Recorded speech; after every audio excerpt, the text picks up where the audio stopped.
What's up, guys? I'm making a video to show you what it's like to measure and inspect your valve lash and what you got to do to fix it. So I've already got all of this apart. I have my new JWT C8 cams right here. These are installed on the driver's side. What I've already gone ahead and done is I measured all of the valve lash for all of them, and I just marked them, 3, 2, 1, 1, 2 for each side. Marked it forward and aft, being the back side, and forward being the front side. And what you want to do is you want to find your limitations and your tolerances. So for my exhaust, it's 12 thou, and my intake, it's 11 thou, and then you have a give or take 100 thou. So what you want to do is you want to use the feeler gauges, and they're all marked. So these are going to be your magic numbers right here. Basically the ones you should need, but you'll have all of them, or you should have all of them in case they get like kind of crazy. I had this one that was 16 thou, so that's a little more than the rest. So what you want to do is you want to make sure that the lobe is all the way upright, and you want to grab feeler gauge. You just want to go under, and once it goes under flush like that, that's how you know that that's the tolerance. But you want to go as tight as it can go, and if it's crazy loose, then you want to kind of keep going and going up until it kind of gives up. So basically you're just nailing like what's the lash between the bottom side of the lobe and the lifter. They're called a few different things. Valve lifters is the actual name. People call them buckets, lifters, whatever. So basically, once you find out which ones are good and which ones are not good, you're gonna wanna make a list kind of like this. And it's really easy if you just keep it all organized like so.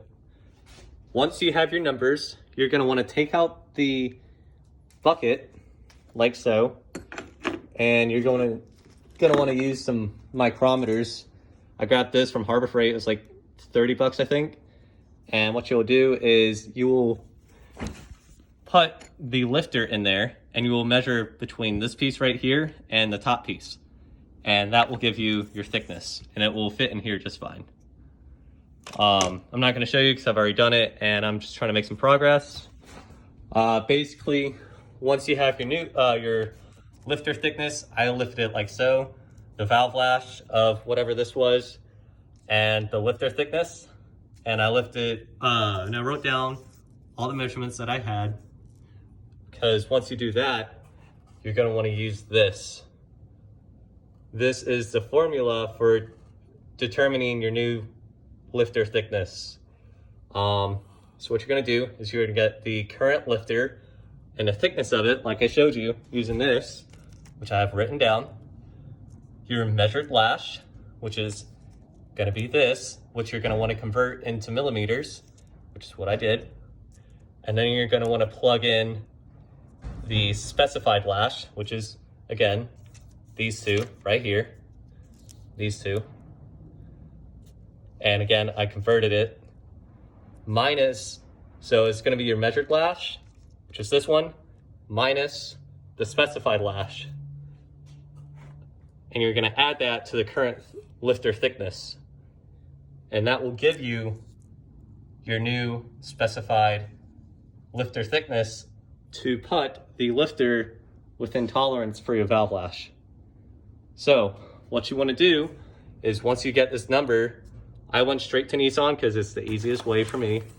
I don't mind paying the extra money for the simplicity. And you're gonna get this number, and you're gonna ask them to look it up based on the thickness, because that's all you can really go off of. That's what I did.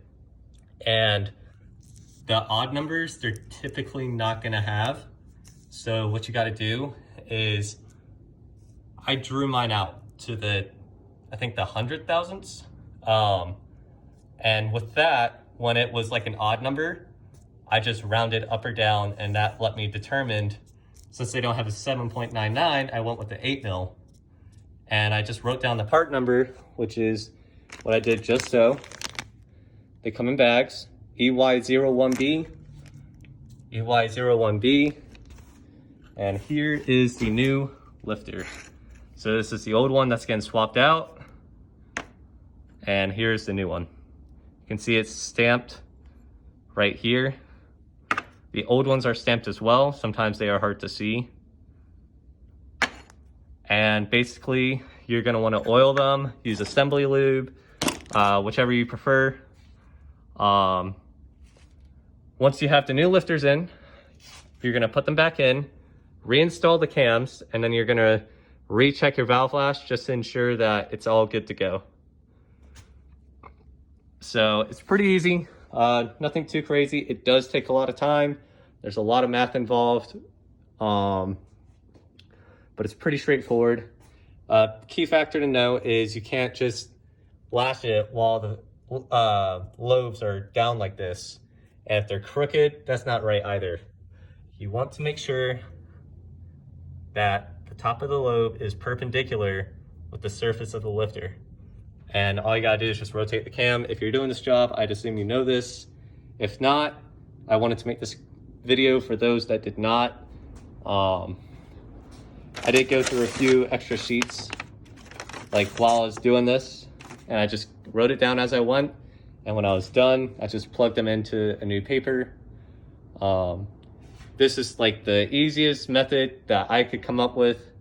Just 2 different sheets and splitting it from like the orientation. It's really easy if you work on it while you're using this orientation so you don't get confused. Also, make sure that you have your lifter cam caps, not your lifter cam cap, just the cam caps. Make sure that they're all in the proper orientation. When you pull them off, put them in the same way they go back on. And this front cap, make sure it's facing this way, not like this way. Because some people, no names, me, will get confused.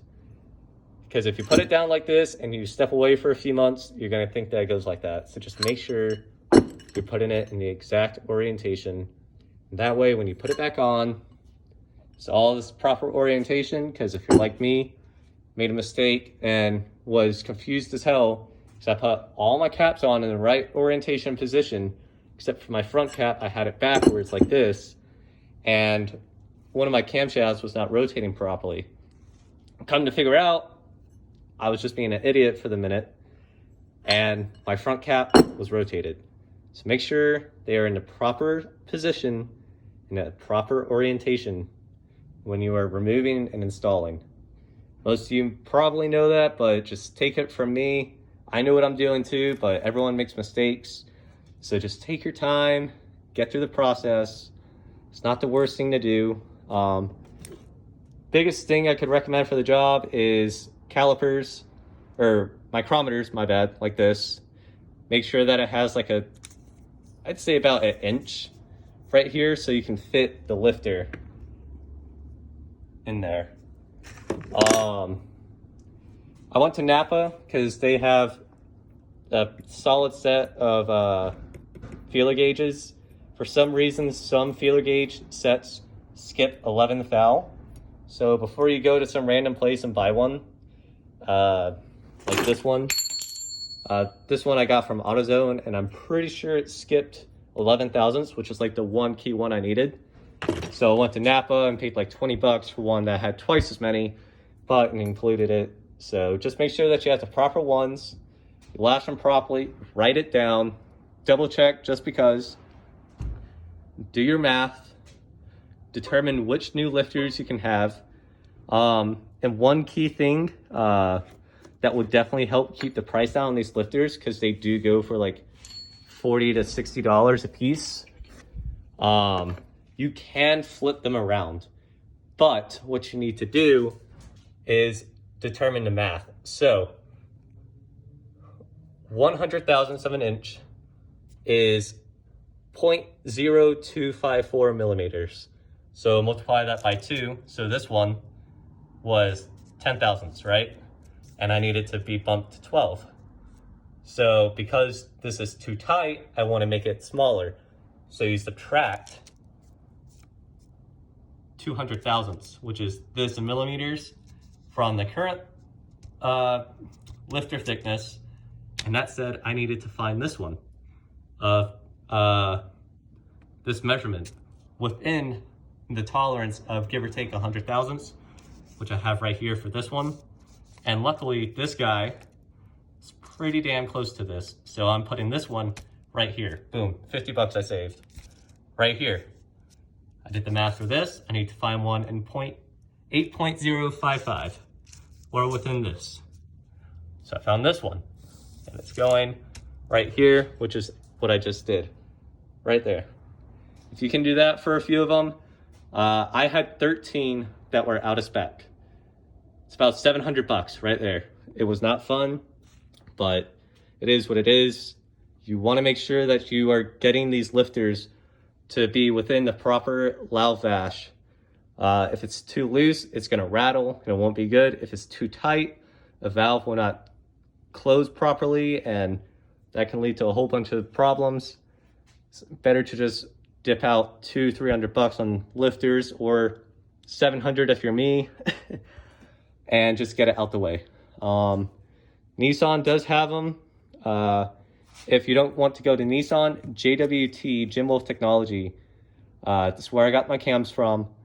They actually do have them, and they do have them for slightly cheaper than the dealer. I went through the dealer because it was simpler and it was quicker. They didn't have to charge me for shipping. They came in the same week. I got them in and I'm pressing on. And once you figure out your valve lash and once you've determined that everything is within tolerance now, you are good to go. And you can either be like me, pull the heads off and you'll be ready to put them back on. Or if you have the heads on the car, you can go ahead and reinstall the cams and go on about your business. So hope this helped you guys. Let me know. I'm gonna try and make a few more videos as I go on. And yeah, appreciate you guys watching.